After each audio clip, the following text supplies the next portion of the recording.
Have you ever shared something that felt harmless, only to wish you hadn't? As the years pass, we learn a quiet truth. Not everything is meant for everyone's ears. After 70, the value of privacy, discernment, and emotional boundaries becomes clearer than ever. It's not about becoming secretive, it's about becoming wise.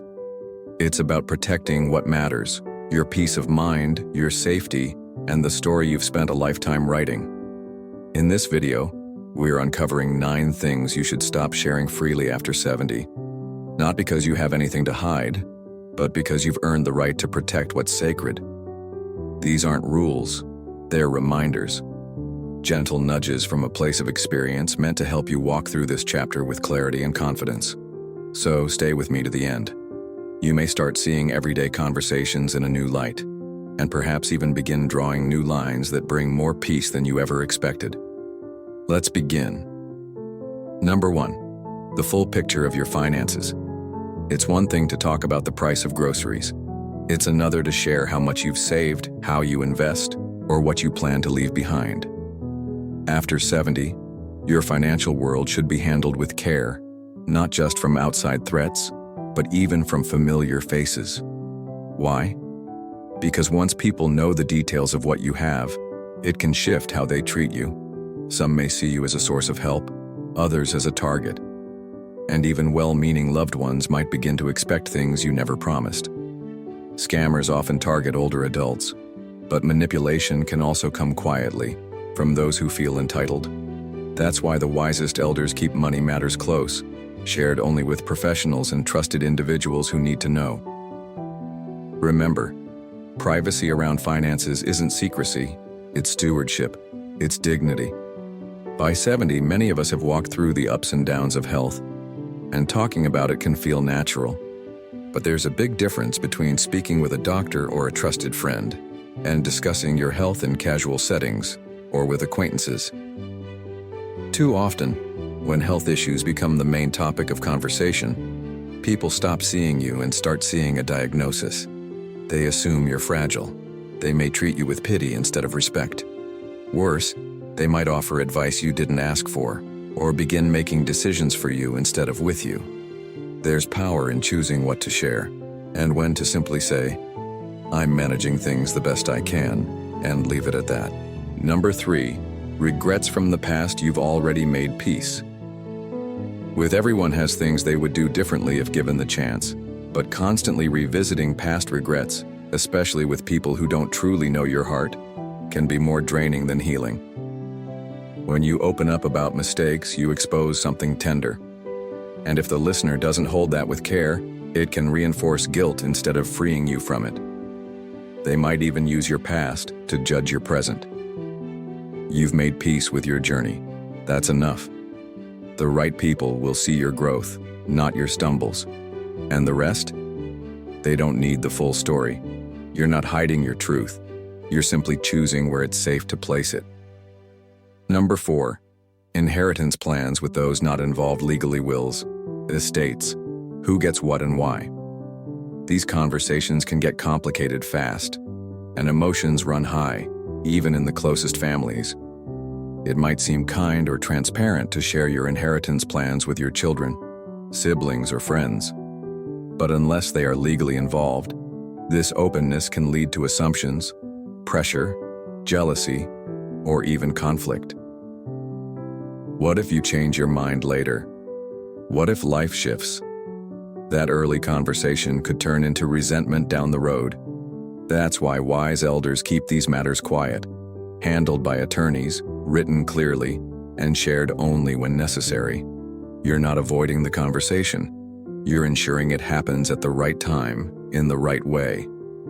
Number 5, emotional pain. With people who haven't earned your trust, it's beautiful to be open, but openness without discernment can become exposure. After 70, protecting your emotional landscape becomes essential. You might feel the urge to share your loneliness, fears, or disappointments with someone who seems kind, but unless they've earned your trust over time, you risk having those words misused, misquoted, or misunderstood. Not everyone who listens deserves access to your deeper truth. Some people will nod, then gossip. Others will offer pity instead of partnership. So choose carefully. Vulnerability is powerful, but only when placed in safe, steady hands. Number 6. Disagreements between family members. You've likely learned by now that every family has its drama. But one of the best ways to keep peace in your golden years is by not acting as the messenger, the referee, or the reporter of who said what. Sharing private tensions between relatives, even if your intentions are good, often makes things worse.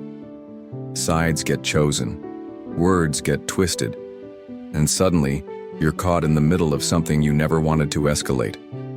At this stage, your role isn't to stir the pot, it's to model maturity, to say, "That's between them," and step back with grace. Let others work through their differences. You've done enough heavy lifting. Number 7. Old grudges or bitterness that no longer serve you. There's a difference between healing and holding on. And sometimes we talk about an old wound so often we don't realize it's still bleeding. It's tempting to recount that betrayal, that injustice, that time someone let you down. But over time, those stories can shape how others see you, as someone still anchored to a moment long past. If you've already processed it, let it stay there. You deserve peace. And peace often comes not from justice or apology, but from your decision to stop reliving the pain. You're not required to forgive out loud, but you are free to move forward. Number 8. Plans that aren't set in stone. At this stage in life, people often look to you for certainty. So when you mention future plans, selling your house, moving closer to family, changing your lifestyle, they may take those words as final. But what happens when you change your mind? People may pressure you. Ask, "I thought you said," or even question your decision-making. That's why it's wise to speak about future plans only when they're firm, or at least clearly framed as ideas, not promises. You're allowed to explore, dream, and decide in your own time without commentary from the sidelines. Number 9. Everything you hear, it may seem harmless to pass along that bit of news or mention what someone else said. But after 70, there's dignity in not repeating everything you hear. You become someone others trust, someone who listens but doesn't leak, someone who knows when silence speaks louder than any comment.